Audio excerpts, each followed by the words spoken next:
An estimated 500 million people infected, between 50 and 100 million dead.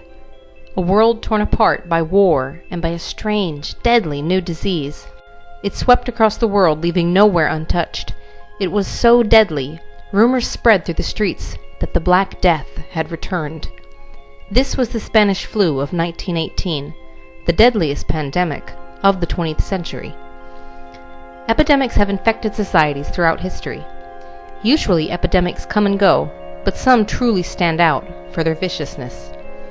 In recent history, there has been no pandemic more devastating than the flu of 1918, sometimes called the Spanish flu or swine flu.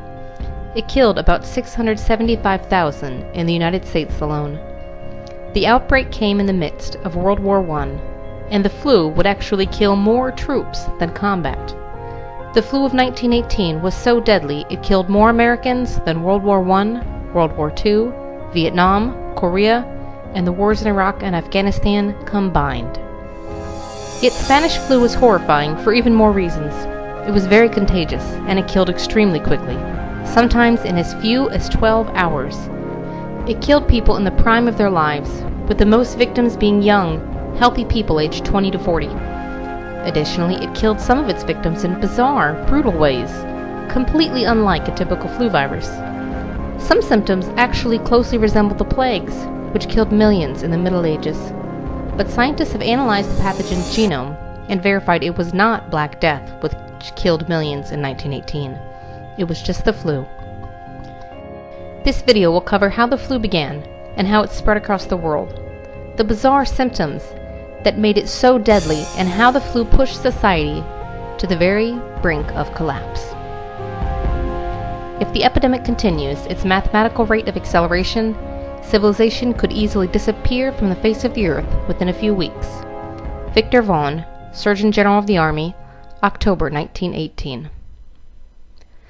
No one can be absolutely sure where the pandemic originated, but there are several theories. In northern France, there was an outbreak of a flu-like disease at a British military base in 1917. The base was located in a swampy area with lots of waterfowl and pigs. New flu epidemics often arise when people have close contact with sick birds or pigs. There was a separate outbreak of respiratory disease among soldiers from Southeast Asia who fought in World War I from 1916 to 1918.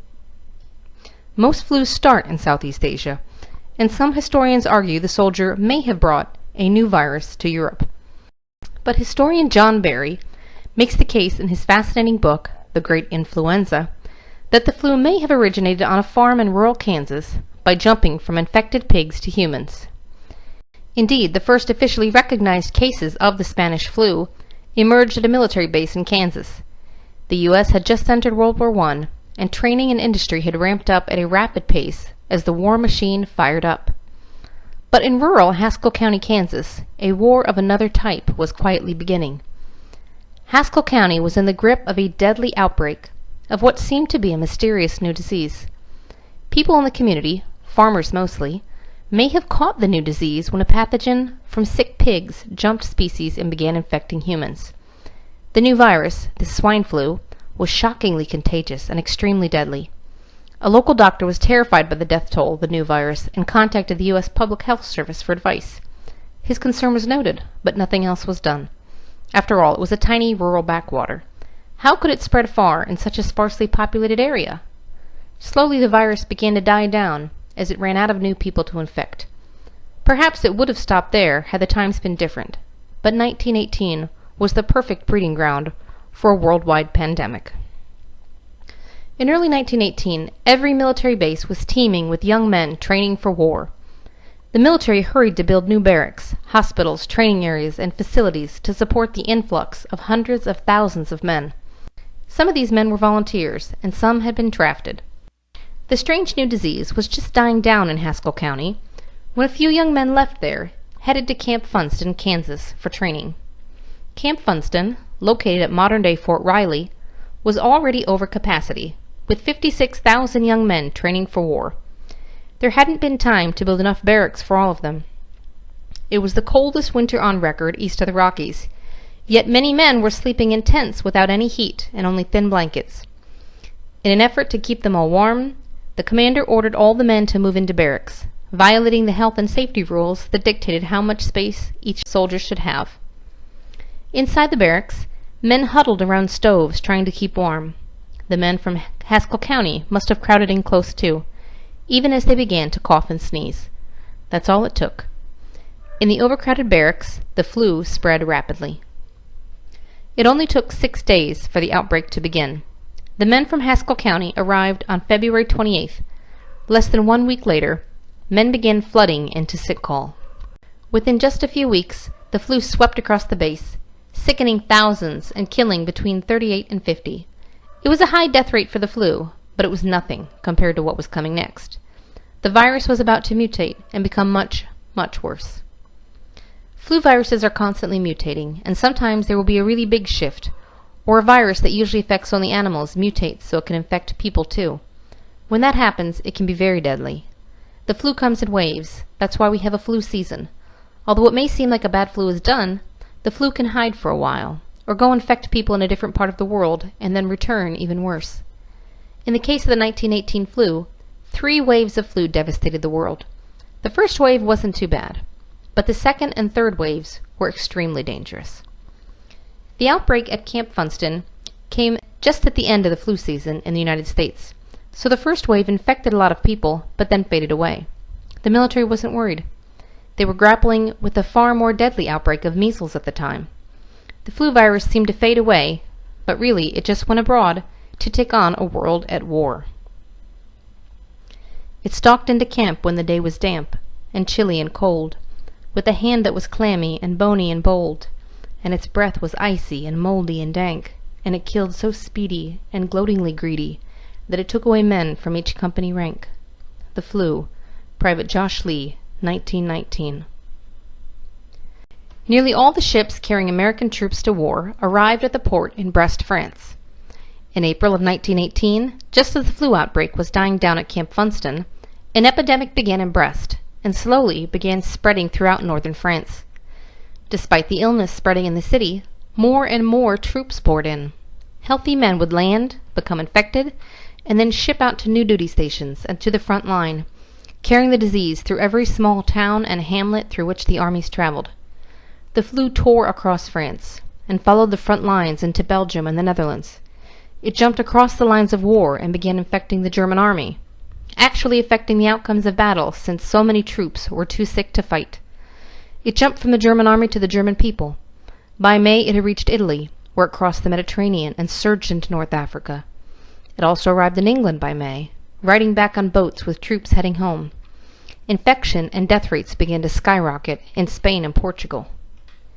The flu gained its name, the Spanish flu, from the early infection and high mortality rate in Spain, where reported 8 million died in May. Spain was neutral in World War I, and as a result it was one of the only countries that was reporting the news without strict government censorship. Most countries didn't want to reveal to their enemies that they were battling an epidemic, and didn't want to affect their people's morale, so the governments pressured the media to hide and downplay the severity of the virus. However, in neutral Spain, the press was free to report the news accurately. Newspaper headlines in Spain screamed of an epidemic that was killing millions, while other countries only whispered of the flu. The world believed the flu was worse than Spain, when in actuality, Spain was the only one talking about it at first. The flu continued spreading beyond Western Europe. By July, it had jumped to Scandinavia and Greece. The same month, the flu crept its way into a tense Russia, where the Tsar and his family had just been executed, and the Bolsheviks were battling with other factions to see who would control the future of Russia. A boat filled with 6 sailors arrived in Mumbai, India at the end of May. First, a few dock workers reported sick. Then workers at the next docks became ill. And then men at the nearby warehouses got sick, and so on, into the city. Ships left those same infested docks and spread to other ports in Asia. Sick people boarded trains in Mumbai and spread the disease like wildfire along the railroad lines up into the subcontinent and continental Asia. The flu showed up in China around the same time, spreading inland from a dock in Shanghai.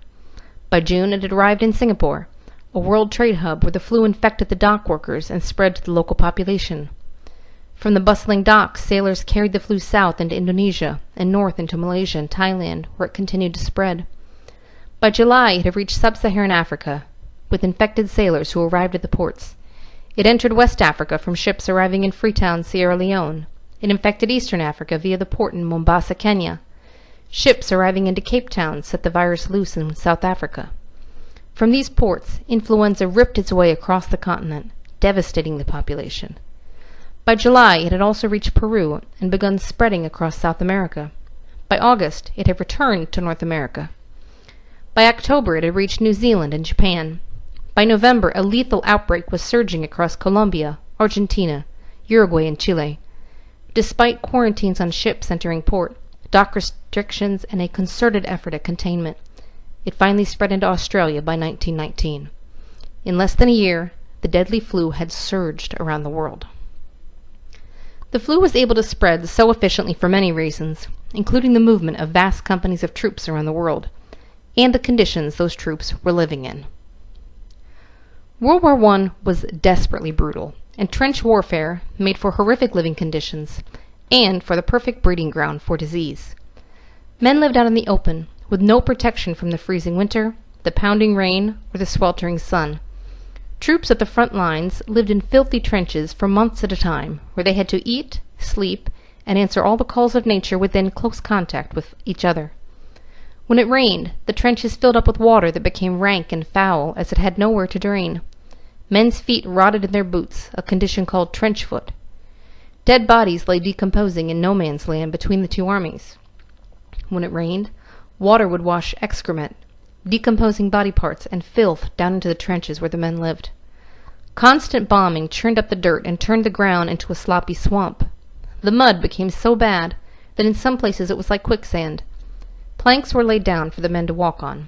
There were cases of horses, pack mules, and even soldiers slipping off the walkways and drowning in the mud before they could struggle out of their heavy gear. By the end of the war, over 9 million combatants and 7 million civilians would die in the war. Thus, it's not surprising that when a virulent new virus arrived, it became an even more deadly foe than the enemy soldiers. At some point in the summer of 1918, the flu mutated to become more deadly. It gave some people the normal symptoms of fever, chills, nausea, aches, and diarrhea, and many got sick, then recovered like a normal flu. Some were sick longer or died after catching a secondary infection, such as pneumonia. However, many people became violently ill with strange symptoms. In fact, in the July 1918 edition of the medical journal The Lancet, doctors argued that this strange epidemic couldn't be the flu because the symptoms didn't fit. Italian doctors argued the same. In some people, Spanish flu caused fevers that were so high people hallucinated. Some writhed in agonized muscle pain so bad that doctors thought they had dengue, also called breakbone fever. It made some people temporarily or even permanently blind, deaf, or paralyzed. Some lost the ability to smell. Some had strong vertigo and would fall over if they tried to walk. Extreme ear infections developed very quickly, going from the first pain to the eardrums rupturing within only a few hours.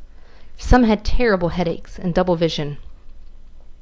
Severe mucus excretions and inflammation made it hard for victims to breathe. Some people coughed so hard they tore their abdominal muscles.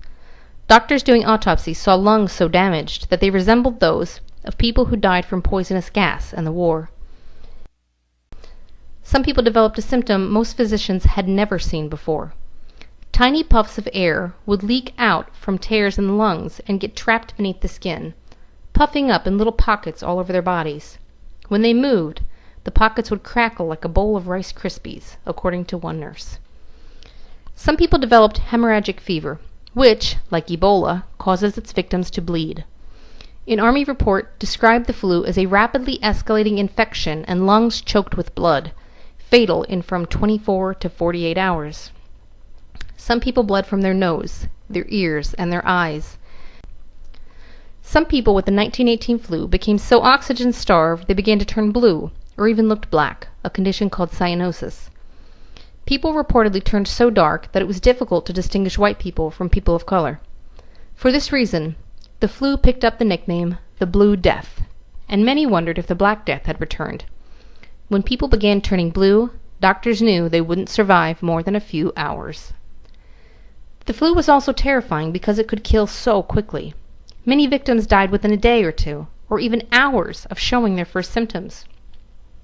According to a story recounted in the book The Great Influenza, a man in Cape Town, South Africa boarded a streetcar just as the conductor died. During the 3-mile ride to his house, 6 more people on the streetcar died. When the driver died, he got off the streetcar and walked home. We've had a number of cases where people were perfectly healthy and died within 12 hours. Charles Edward Winslow, epidemiologist and professor at Yale University. In late summer of 1918, the flu virus returned to America, but this time it was far more deadly. In August, a ship full of sick people arrived in New York City from Europe. 4 men had already died at sea, and 200 more people on the ship were sick. Many were taken to hospitals, but they weren't quarantined. In the following week, several more ships full of sick people arrived. The same was happening in other deep-water ports, like Boston, Philadelphia, and New Orleans. At the same time as the virus was arriving and spreading in ports, ships left those same ports headed for Canada, Central America, the Caribbean, and South America, carrying infected people. In early September, there was an outbreak at Navy Pier in Boston. The pier was quarantined, but officers still moved between bases. An officer was probably responsible for carrying the flu to nearby Camp Devens. At first, just a few men reported sick, and then within only a few days an epidemic broke out. By mid-September, thousands of men were sick, in many cases violently so. Of those who were sick, 75% were so ill they had to be hospitalized. The sheer number of patients overwhelmed the medical staff at the military hospital. The hospital had been designed to treat a maximum of 1,200 troops at one time, yet more than 6,000 patients were crammed in.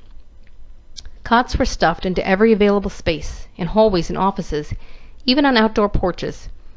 The doctors and nurses fell ill. There were simply not enough healthy people to care for the thousands of sick people. So many died that they couldn't all fit in the hospital morgue. The dead were stacked up one on top of another, like firewood in the hallway outside the morgue. Every day they were carted away, and every day the hall filled up again.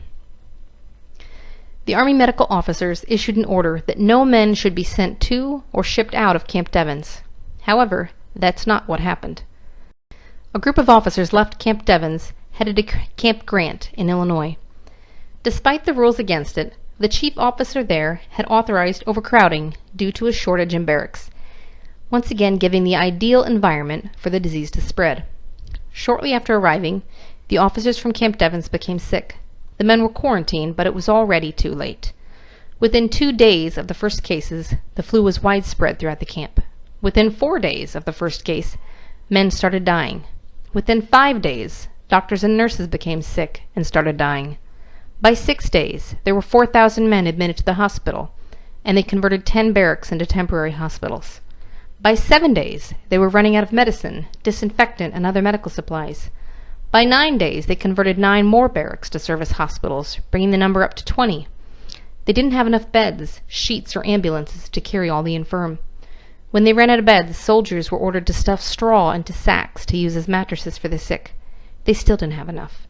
They tried to make enough face cloths to cover people's mouths to fight the spread of germs, but they ran out of cloth. The Red Cross set up a station to notify relatives that their loved ones were dying or dead. Now relatives poured into the midst of a deadly epidemic. Healthy relatives were escorted by coughing service members to identify dead bodies in the morgue. They crowded into the overfilled hospitals to visit ill loved ones. Desperate parents and wives tried to bribe nurses and orderlies to give special care to their soldier. It became such a problem that the head officer issued a warning about accepting bribes. Those relatives would leave the camp and carry the infection out into the civilian community, into local towns, onto cross-country trains, and ultimately back to their own hometowns. Civilian health officials called for an emergency quarantine of Camp Grant, but the virus was already out. 4 days after the first reported case, a trainload of troops had left Camp Grant to go cross-country to Camp Hancock near Augusta, Georgia. For the journey of almost 1,000 miles, the men were packed tightly into train cars with poor ventilation. In the tight quarters, men coughed, became feverish, and began bleeding from their eyes and ears. They infected each other swiftly, and the virus swept along the train. The train stopped repeatedly along the journey to refuel, and the men who could still walk got off the train to get a break from the hacking coughs of the sick and delirious men. There they interacted with railroad workers and curious locals who had come to see the troops. They infected town after town for almost 1,000 miles. When they finally arrived in Georgia, 2,000 of the 3,000 men were so sick they needed to be hospitalized immediately. They started a new outbreak at Camp Hancock. Historians don't know how many of the men from the train died, but one report from Fort Leonard Wood claims 10%. Yet when hundreds began dying, the medical staff at the hospital stopped keeping careful records. They were just too overwhelmed by all the dead. One robust person showed the first symptoms at 4:00 p.m. and died by 10:00 a.m. The Journal of the American Medical Association.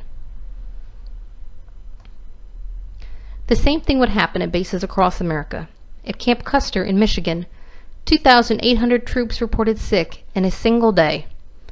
At the same time, hundreds of thousands of troops were still shipping out to Europe. By this point, the government knew how dangerous the flu was, so they had tried to contain the virus on ships. Visibly sick men were not allowed on the ships, but this didn't make much difference in the end. The flu virus incubates for a few days before any signs of infection are visible. On board the ships, the men were locked into their bunk rooms for most of the voyage across the sea, and armed military police enforced the segregation.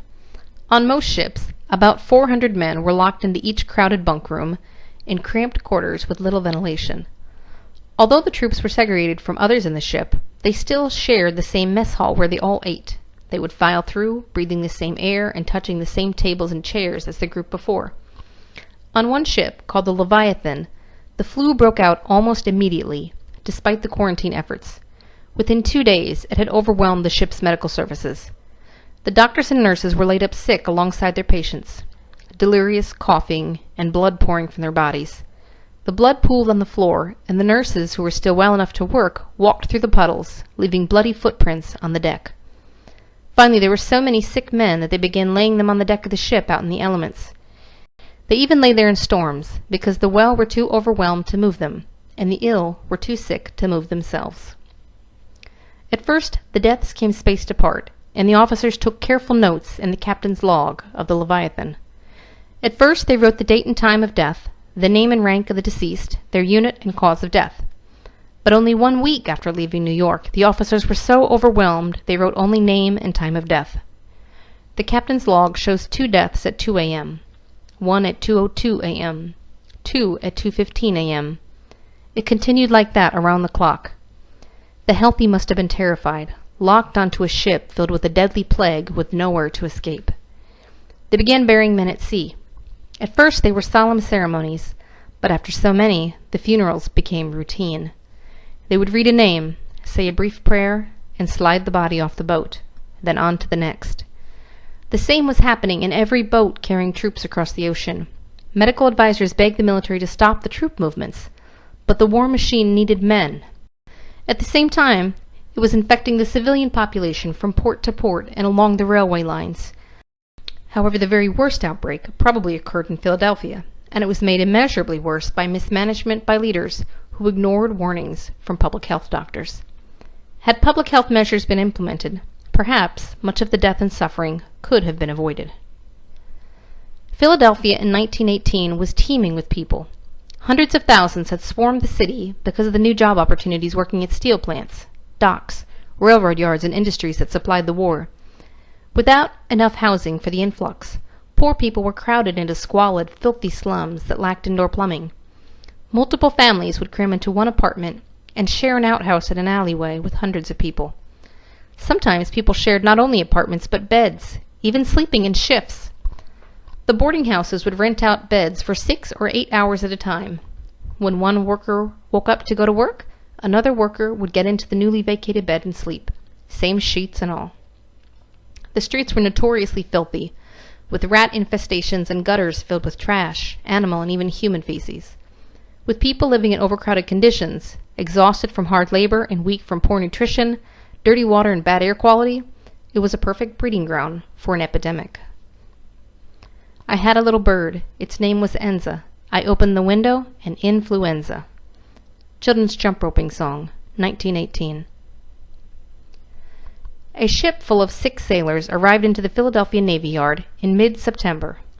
Within a few days, the Navy hospital was overrun, and the Navy began sending sailors to civilian hospitals in the city.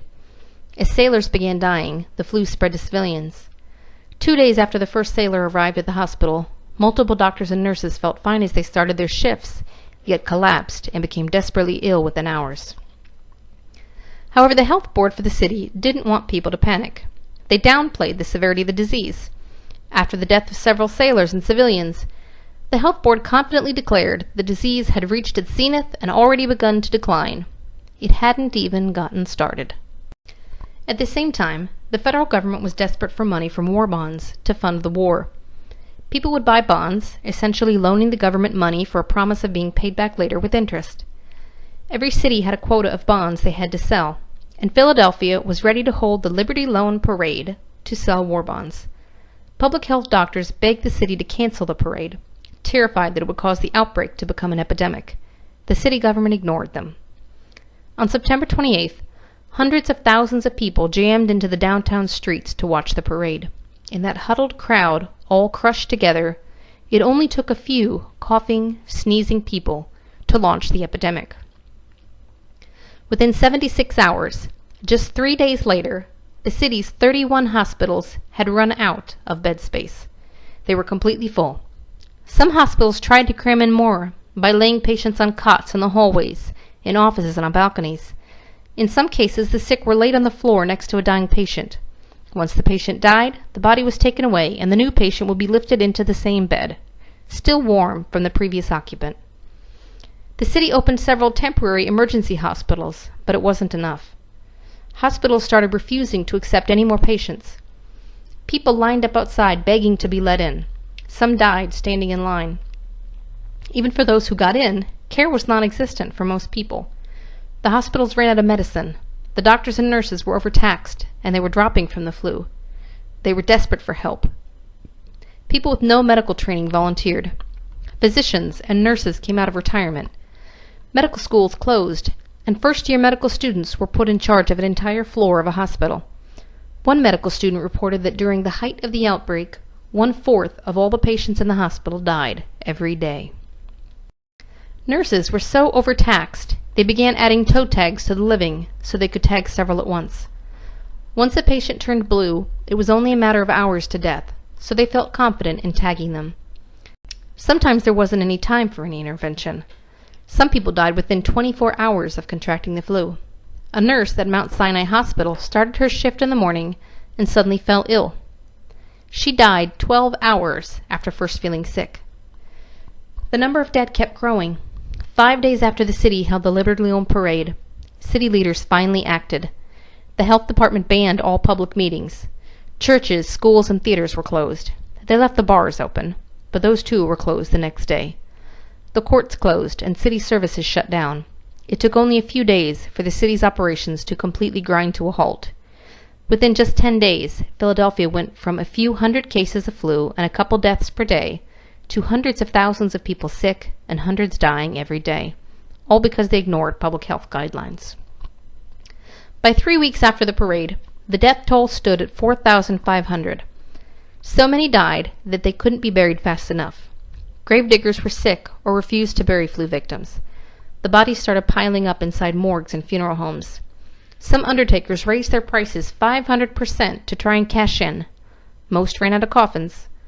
One funeral home that hadn't run out hired guards because people were trying to steal the coffins.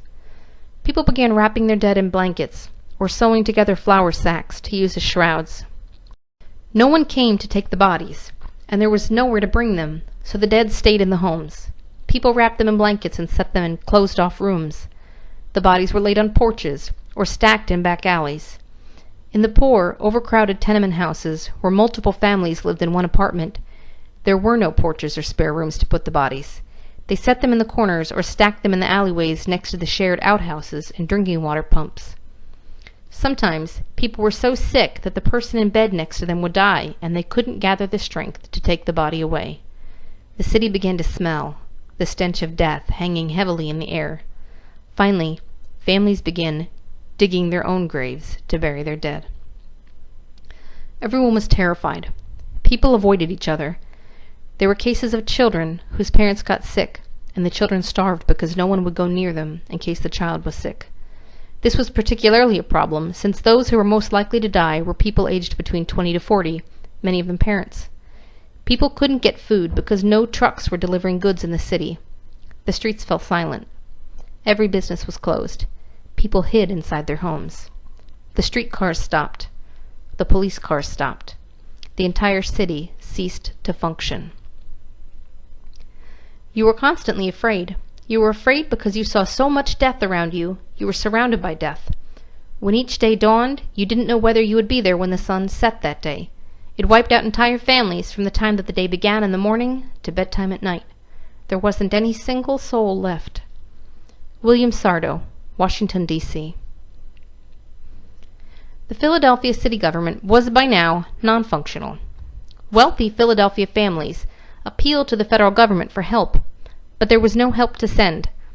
Cities all across America were buckling beneath the weight of the epidemic, and the federal government was busy managing the outbreak on military bases and among troops in Europe. With the city government failing to act, the women of elite Philadelphia families, many of the same who had organized the Liberty Loan Parade, banded together to start outreach efforts. They gathered together civic leaders from across the city to start planning. They set up a special hotline to answer questions about the flu, but had a hard time keeping it staffed because so many employees were sick. They set up local neighborhood leaders who would organize distribution of food and medical care. They set up soup kitchens in the schools and food delivery to sick people when possible. 500 people volunteered their cars to be used as ambulances and to deliver food and drive doctors around to treat the sick. However, there was a desperate need for more volunteers, and most people were too afraid to get involved. Leaders begged for more help, but people turned away. The fabric of society began to break down.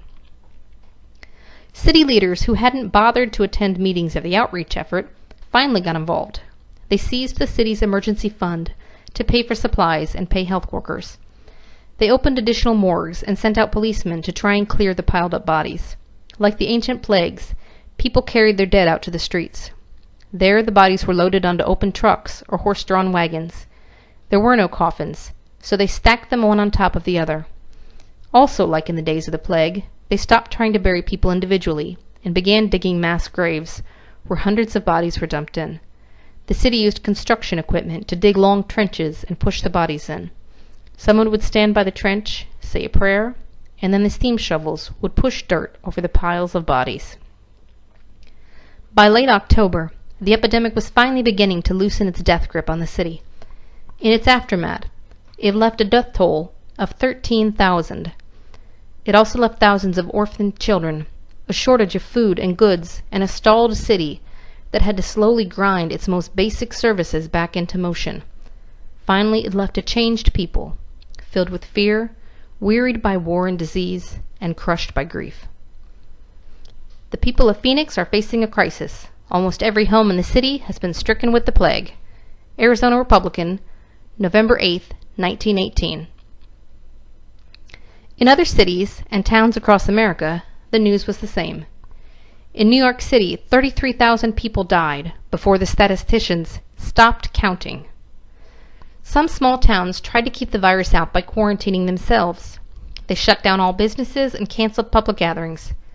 People were ordered to stay in their homes and not touch or visit others. Some towns made it illegal to shake hands. In other towns, police were dispatched to nail signs on the doors of homes where people were sick. The signs said, "Influenza," in red letters. Rumors spread in Phoenix, Arizona, that dogs spread the disease. Policemen killed dogs in the streets, and people killed their own pets. Towns in Colorado set up barricades on the roads, and men guarded them with shotguns, preventing anyone from coming in. Other towns couldn't stop the trains from rolling through on their local platforms, but they refused to let anyone step off the trains. Anyone who did was thrown in prison and quarantined. It didn't work. The virus still slipped in. The only place that escaped the worst of the wrath was San Francisco, and historians credit that to aggressive response by the local government, who listened to their public health officials. Public Health Director William Hassler quarantined all naval stations before they had any reported cases. He knew it was only a matter of time. He ordered all public schools and gathering places closed. he divided the cities into separate districts with distinct support staff so as to segregate outbreaks. He laid out plans and organized the flu response before the flu ever hit the city so they would be ready when it did. The city's government, medical, and civic organizations banded together to educate citizens on prevention such as hand washing, avoiding public places, and wearing a face mask. While Philadelphia's government was still denying there was a problem, San Francisco authorities were distributing 100,000 face masks. Police enforced the face mask rule at gunpoint and actually shot people who refused to wear masks in the streets. As the second wave diminished throughout the country, San Francisco rejoiced for having missed the flu. The flu would mutate once more and rage through the world for a third time, but infecting and killing fewer people. This time it would be less severe. This time it did hit San Francisco because they thought the flu was already over. The third wave hit the Southwest and Midwest hard, but for the rest of America, the worst of the flu had passed. Even as America woke from the nightmare, the epidemic had left its imprint. Right at the height of harvest time, farmers had been too sick to farm, and workers didn't show up to gather the food in. Food that was harvested rotted in warehouses because there was no one to transport it. There was a lag while the country tried to catch up on shipping food and goods, and store shelves and markets stayed empty for some time because goods hadn't been delivered. As winter rolled in, there was a shortage of coal and other goods. However, the weary country still rejoiced, for an armistice was signed on November 11, 1918. The war was finally over, even as the plague and its effects lingered on. In the U.S., it killed about 675,000. The flu killed an estimated 3% of the entire world population. In Latin America, the flu killed 10 out of every 1,000 people. In Africa, about 15 out of every 1,000 died, and in parts of Asia, the death rate was as high as 35 per thousand. In Tahiti, it killed 10% of the population, and in Western Samoa, 20% of the population died. In India alone, it killed about 20 million people. You may be asking yourself, could a deadly flu like that happen again? It's important to understand that the Spanish flu was devastating for a number of reasons unique to that time. However, the essential formula for epidemics still exists. Viruses sometimes jump species, for instance from pigs to human. This could happen at any time, anywhere in the world. And of course, flu viruses are constantly mutating. Usually mutations are minor, but occasionally a big mutation can happen. This has happened a few times in recent history. For instance, the Russian flu of 1889 killed about 1 million people. The Asian flu of 1957 killed about 2 million. And the Hong Kong flu of 1968 also killed about 2 million. Then in 2018, exactly 100 years after the outbreak of Spanish flu, a mutation brought a particularly deadly flu to the US and Australia. As of 2018, there is one strain of avian flu, an H5 type, that has managed to infect humans, but so far cannot jump between people. However, that particular strain of flu is frightening in its potential, according to Donald Burke, MD, former director of the Johns Hopkins Center for Immunization Research. Of the people who have been affected, it has been deadly in over 75% of cases. If that type of flu adapted to human infection, it could be catastrophic. So could it happen again? Yes, it could.